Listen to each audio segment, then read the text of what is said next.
Nataka unitajie faida za mtu mwenye kufunga. Faida za mwenye mtu kufunga. Akilala. Yaani akilala. Vile akilala vile. Kama akikoroma, anaandikiwa thawabu. Pumzi yake, anaandikiwa thawabu.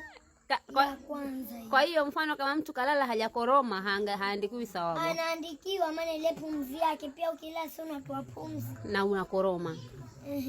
Okay. Na pumzi pia ukitoa unaandikiwa thawabu. Faida ya pili, kujidhibiti kula. Ndo faida sasa. Mtu mwenye kufunga anapata faida gani kwa Mwenyezi Mungu? Ushasema thawabu. Haya, faida nyingine. Faida nyingine najua hiyo. Sasa wewe hizo thawabu kwa nini huzitaki?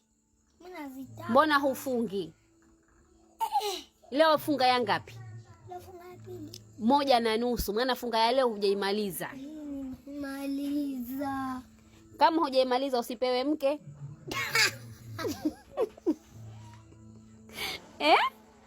Usipewe mke. Tena usipewe mke, mambo gani hayo?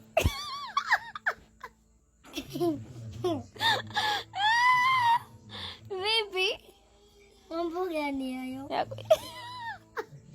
Umeona wewe leo hujafunga. Nimefunga. Usipewe mke. Mke lazima kila mtu awe naye.